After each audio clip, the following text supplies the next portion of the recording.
Good morning, students. Thank you for joining me today for today's contact class. As you all know, this is our examination-based contact class. And the person speaking to you is Miss Omalo. Yeah, I'm very happy to have all of you attending this contact class. I want to welcome our students coming from the different regions. Thank you very much for coming. Now, I'm going to start with the examination. You know, this is a platform where we discuss certain issues concerning the subject, especially the examination. This morning, I will be talking to you generally about the examination, and I wish you pay attention to my presentation. So like I have said, class, I've welcomed you to this important section. At the contact class we have this morning, we take care of the examinations that will be written in April, in June, and in November. I would therefore urge you to pay attention to this presentation in order to understand what I am going to say today. Now I'll be talking about the format for the examinations. For the April, August, and November examinations, you are expected to answer all the questions. In other words, I have not given any options. You are expected to answer all the questions. Remember that the duration for all examinations in this course is 2.5 hours. Still continue with the format, class. It is important, class, that you make sure that when you get into the examination hall, that you write your student number correctly. Your student number must be written correctly, because if you provide an incorrect student number, it's going to be a problem trying to record your marks. Another thing is that you must make sure that you write the correct module code. The module code is very important, as you know. You need to put the correct module code so it can go to the right tutor. Now, the next one is reading the instruction on the question paper carefully and making sure you understand what is required before you start writing. I cannot overemphasize this. So many times I have seen students just jumping in, answering questions they have not understood, and many times they get the information wrong. So it is very, very important that you read the instruction. If possible, read the instruction 2 times on the question paper before you start writing. Another thing that is important in preparing yourself for the examination and making sure you achieve success is answering the question in the correct order in accordance with the question paper. Look at your numbering properly. Don't just number anyhow. If, for example, you mean to put number 2.1 and you put 2.3, you will not expect me to try to arrange these things for you while marking. I will mark according to what you have put down. So it is very, very important that you look at your numbering. And I do suggest that even after the examination, before you finally hand over your paper to the invigilator, check through your question paper again. Make sure you have numbered correctly. I'm still continuing with the format. Another thing I will want to say here is make sure to write correct answers. Do not leave out parts of questions. Make sure you write correct answers. Take time to reflect take time to ask yourself, what am I expected to do here? Try first to interpret it to yourself before you start writing. And some people have the tendency of not answering all the questions. Sometimes they have just little clue. Instead of putting down that little idea they have, they opt to just leave out the question. That is not proper. Try to attempt all questions. That's why you are in the examination hall. Another thing, students, please consider the marks allocated for each question to determine the length of your answer. This is very important because so many times we waste unnecessary times putting down unnecessary information. Imagine you have been asked to define a concept or a term, and then it carries a mark allocation of 2 marks. And then you are writing 2 pages. By writing 2 pages, you are not going to be given extra marks. The examiner is only looking for 2 points. And when he sees those 2 points, he just ticks the 2 points. So all the other things you have written, you have just wasted time. And this is the time you would have used to answer the other questions. So another thing you have to do as you get into the hall is to ask yourself, question number 1, what is the verb that is being used? What is the mark allocation? That will help you to determine the length of your answer. Another thing, students, also is that you concentrate on the model outcome. That is also important, what you have learned from the subject. Apply answers to your field of study. When you want to give examples, make sure it relates to your field of studies. For example, certain concepts you need to explain, relate it to your field of study.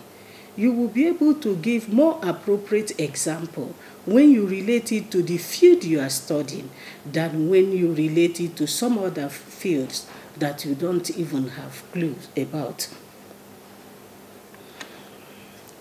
So this morning, I have undertaken to do some revision on the examination timetable.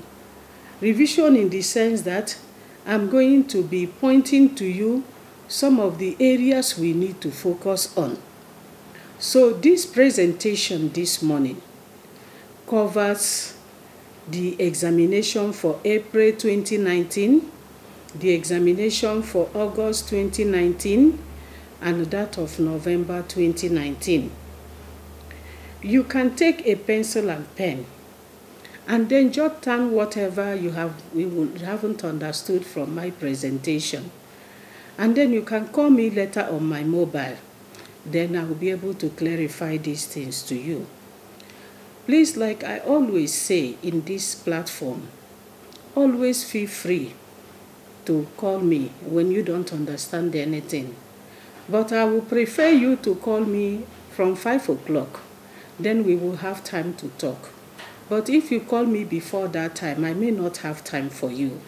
So please make sure that when you have any question you want us to talk about, that you call me, say, around 5 o'clock in the evening. I have said here that this is just a revision for the 3 examinations. And you therefore have to go through this PowerPoint presentation with your study guide and other relevant materials. Please, I know we have been given some materials relevant to the model. You need to read these materials. I have noticed that some people just collect these materials and they just keep them. They don't bother to open these very important study materials you have been given. And that you see when they answer some questions. Sometimes the question is coming from the very front page of the study guide you have. And you see a lot of people don't even have any clue, which means that they have not opened the material at all. So it is important that we read. find time to read. There is no way you can enrich yourself unless you read. The resource materials I would like you to have. There are so many materials that are relevant to this model, but I know you can easily access these ones, and I have put the two down so that you try to have them. If you are doing DPP, if you are doing DGPE, please try to get these materials, as it's going to help you to be able to answer questions in your assignment, answer questions during the examination. These are the two study guides for this model. One that is written by Dr. Brunet, and the other second one written by Mrs. Landy Nemat. So please consult these materials as you try to prepare for the examination. If you don't have any one of them, please request that you get it, because most of the time many of the questions are taken from these study guides, and when you read them, you see that it's very, very easy for you to answer questions. Now, talking about the model educational foundation too, I want to point out here again that this model foundations 2, educational foundations 2, is made up of two subjects, namely the philosophy of education, and then we have sociology of education. Now, these are two areas that have been merged in one book. It doesn't mean that we will concentrate on one and leave the other one. What it means is that questions will be asked from these two areas, from philosophy of education as well as sociology of education. Now, coming to the revision for the April exam, I have highlighted certain topics that it may be necessary for you to go through. Now, here I have not used any unit because I see that the units sometimes conflict with what you have in the Kindle and also some other reading materials. So when I say unit 1, many times it is not like that in what you have. And then people are calling me, Miss, where can I find this information? So for that reason, I have used topics. And therefore, you need to check the topics in your study guide. We have the index page, where all the topics that have been treated in the study guide are listed in order. So you can go to the index page and try to find out these topics, and then you read them. Now, I have said here for our April examination, there are certain topics we need to, because the model is a big one, so we have also divided it so that we cover everything in the course of the year. So we have some of the things you will need to go through, like the meaning of sociology of education and philosophy of education, that you can find in the textbook. It's actually the very beginning, at the very beginning of the study guide, and the very beginning of any book on sociology and philosophy. So I will not like you to read and have an in-depth understanding of the meaning of sociology of education and philosophy of education. Another thing I would like you to look at are the philosophical concepts. Now, these philosophical concepts, they are many, and they are all in the study guide. It is important that you understand how we can use these concepts. We are not reading the concept for fun. We are reading them to be able to apply them in our teaching. So it is important that as you read it, you ask yourself, how can I apply this particular concept? So I want you to understand how we can use these concepts in the schools for teaching and learning. Now, if you have the Educational Foundations 2 by Dr. Brunet. That is actually the Unit 1. So you can go through all of these concepts in the Unit 1. I would also like you to go through some important ideas that we have in that particular study guide. Some important theories like pragmatism is not a big word. When you start to read it, you will understand what it means. We have the progressivism, which is also what we need to understand in the book. We also need to look at modes of socializations.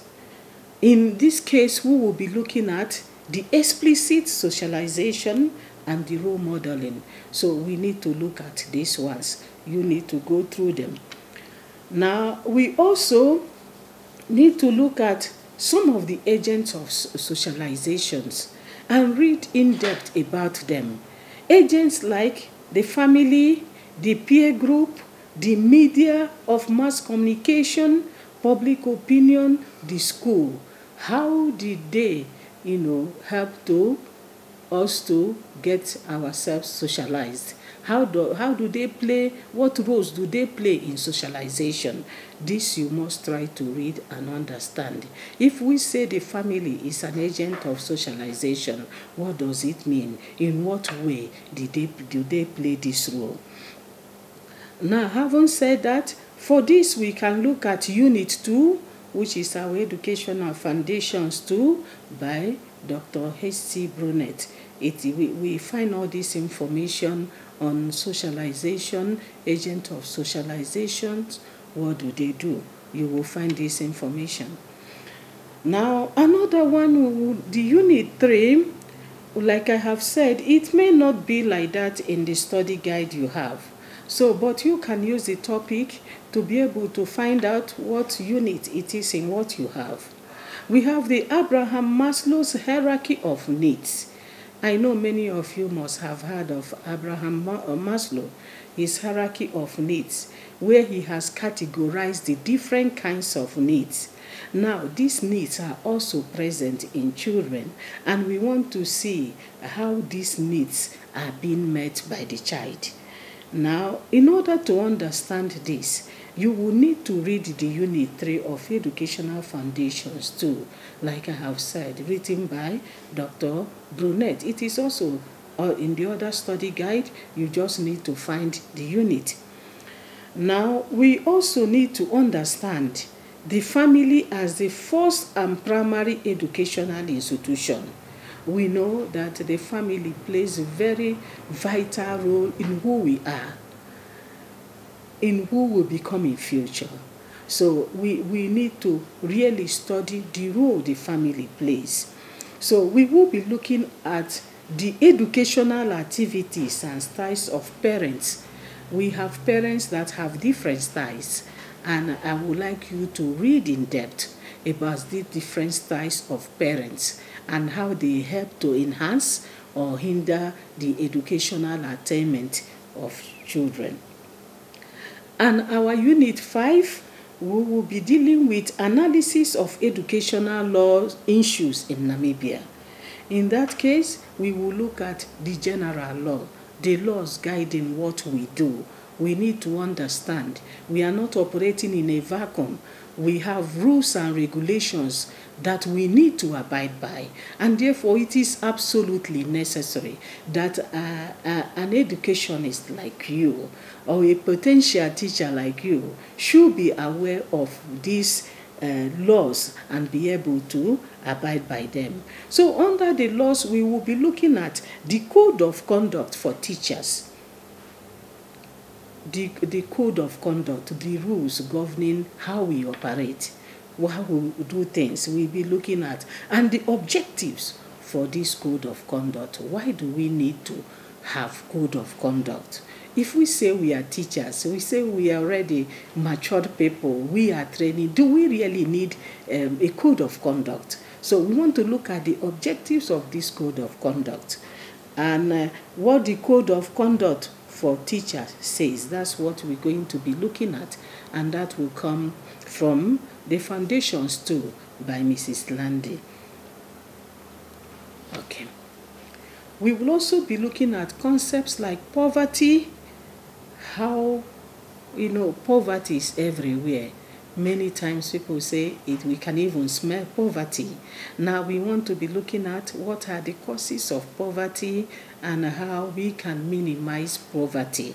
What are the causes? We don't need to look far, but we can also bring in our ideas, read extensively, and see the causes of poverty all over the world. And then we put them together. And then we can go find out how we can minimize the effect of poverty on people. And lastly, on that Unit 5, we will also be looking at how we as teachers can create classroom environment where our learners support and are kind to one another. So we will need to look at how we can make our classroom conducive, the classroom environment conducive and supportive of the learners and their interaction. Okay, having said that, class, by that I have finished the revision for the April examination. You need to now go take this PowerPoint presentation, check all the topics that have been covered in this presentation. Believe me, you need to go through all the topics for you to be able to say you have done some work and you have prepared yourself adequately for the exam. Now, I will be looking at the 2019 August examination that will be coming after the April examination. You will need to answer all the questions in this paper. For this examination, you will have to read widely to understand the content of your study guide. You need to read widely. You need to understand the verbs. You know about the verbs. They are in our textbook. We can't overemphasize that. In fact, you start reading by looking at the verbs to understand what the verbs are saying, what you should do when you encounter a particular verb. So you need to read very widely for this August examination. In other words, you will need to demonstrate that you have gone through the study guide given to you and every other relevant materials you have. You have to show evidence you have read them. The reason being that questions can be taken from any section of the guides. So the guide will be covered. The course outline goes with the guide. So we will cover the course outline as well as covering the guide, because if you look at the course outline, it tallies with the study guide we have. So we need to read it. Remember, it's also a guide like the name implies, and therefore you don't need to restrict yourself to the guide. It actually is a guide. It will guide you as you read. When you read the guide, you get some other material, you read in detail, then it gives you, you'll be able to put things together that they will make meaning to you. Now, this August examination, why I have said that you will need to read widely is because of the way the questions have been structured. Now we have question 1, which is made up of multiple choice questions. For the first time, I decided I want to test your knowledge by giving you multiple choice questions. And these multiple choice questions come from every part of the guide. So you really need to show understanding for you to be able to answer this part of the question. I also have question 2. Question 2 deals with true and false questions. In other words, the kind of question where you have to read the statements and you determine whether a particular statement is false or true. So it will also require intelligence. If you have not read, there will be the tendency to guess, and you wouldn't get so much. You can get 1 or 2 by guessing, but there is no way you can get everything. So you will need to read for you to be able to determine whether a particular statement is true or false. I also have question 3. Question 3, I have decided to tell you that this question is coming from the philosophical concepts. So you need to understand those philosophical concepts, because that is the main theme of our foundation too. Therefore, that fill in the missing words is taken from that particular unit. So you need to read widely in order to know what philosophical concept will go with a particular statement. So that is the third part of the question. And then besides that, there are other things, topics we need to understand, we need to read through for this coming examination. Topic like the aspects of education that philosophy covers. We know that philosophy covers every aspect of education. We need to know those aspects that are covered by philosophy.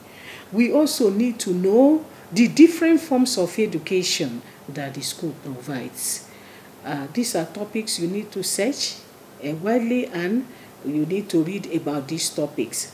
And then the family as an important unit in the socialization of the child. The benefits of studying philosophy of education. The concept of vulnerability. This concept should not be strange to you, because we have talked about it, you have written about it. Your assignment is based on vulnerability, so I guess it's a familiar concept, but you will need to revisit this concept. Now, the aim of education, according to Amy Duncan, and be able to summarize what his aim of education is. Study the theory of progressivism and how we can apply it in our teaching. So read how we can keep teachers in the teaching profession. So it's another topic we need to really get it. This is part of our course outline. Teachers are continuously leaving the teaching profession. How do we retain them? How do we make sure that we retain our teachers, especially the good teachers in the teaching, in the education system? We can get clues for that information from the Educational Foundation too by Mrs. Landy. Now, having said that, class, all of that I need you to focus on for the August examination. I guess that if you really take time to read, you will not regret at all. And coming to our November, which is the supplementary examination, if you pass the August examination, there will be no need to come to this one. And I do pray you pass the August exam. But in case you have to write this because you haven't done well in the August exam, I have also decided to come up with certain revision topics which you may want to look at. For example, understanding the concepts of philosophy of education and sociology of education, the reason why each of these subjects was included in teacher education program, why do we have them as part of our program in teacher education? Are they really necessary? All of that I will need you to find out. You need to also look at the concepts, understand how they can be used. The different types of socialization, we also need to look at the school boards, their composition, the function, why do we have them? We look at the family as an educative environment. How can a teacher help those students who are vulnerable? For example, the orphans. And the concept of poverty is still continuing. Here the effect not only it's having on the individuals, but the effect that it also has on the government provision of education to the people. So all of these are covered by these 3 examinations. And I have tried to narrow things down for you so that you know exactly where to focus your energy. And I do hope with the good CAS mark you have that you will buttress on it. You will build on what you have already gotten and make sure you achieve a better mark this time. Like I have said, students, don't hesitate to call me if there is any question that is bothering you. But I have also said that such a call must come around 5 o'clock when I will have time to be able to answer your question. If you call me before that time, you may not get my attention. So let us talk in the evenings. You can even call me 5, 6, 7, 8 o'clock. I will still entertain your calls if you have any problem. So this is all about what we need to concentrate on for the forthcoming 3 examinations in the Educational Foundation 2. And I wish you all the best. And for those who haven't done well in the assignment, do not despair. That is not the end. You can still try again, and I promise you, you're going to make it. Just make sure that you read.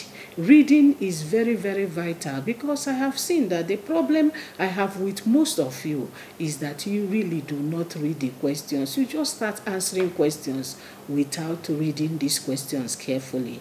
I would therefore advise that you make it part of your New Year resolution this year, that you will read questions thoroughly before you proceed to answer. Because if you do that, you will save yourself the unnecessary headache of having to come for supplementary examination. Thank you very much. And again, I want to point out that there is this additional material which I compiled last year for this model. You can ask from IOI for that additional compilation I made, so that can also help you when trying to do the revision. Thank you very much. You can see my cell number on the screen. Feel free to call me. Please keep it at the time which we have agreed upon. Thank you very much, and enjoy the weekend.